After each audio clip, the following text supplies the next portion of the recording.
আজ একটু উঠতে দেরি হয়ে গেছিলো। মা বললো সব কাজ হয়ে গেছে, শুধু ঝাড়ু দিয়ে বাকি আছে, তুই এটা দিয়ে দে। সেই জন্য আমি উঠতে তাড়াতাড়ি করে ঝাড়ুটা দিয়ে দিচ্ছিলাম। তো তারপরে আমি ব্রাশ করছিলাম। ব্রাশ করতে করতে কি ভাবছিলাম জানো, আমার একটু মনটা খারাপ, কারণ আমাদের পুচুটার না শরীর খারাপ ছিল। তো আজকে একটু দেখে ভালো লাগছে, উঠে নিয়ে সকালে মনি মনি বলে ডাকছে, আমার সত্যিই খুব ভালো লাগছে। তো সেই জন্য আমি ব্রাশটা করে তারপরে গেলাম পড়াতে। তো পড়িয়ে উঠে খেয়ে দিয়ে রেডি হয়ে চলে গেছিলাম ডিউটি।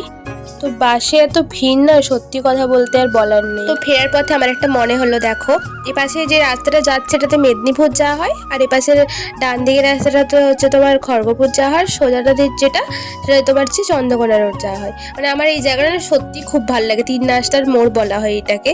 তো তারপরে আমি এসে খেতে বসে গেছিলাম। আজকে দেখলাম ভালো ভালো খাবার হয়েছে, তো খেয়ে নিলাম। খেয়ে নিয়ে চলে গেছিলাম আবার পড়াতে। তো পড়িয়ে এসে সন্ধ্যা দেখিয়ে আবার পড়াতে বসে গেছিলাম। তো এটাই ছিল আমার সারাদিনের কাজ।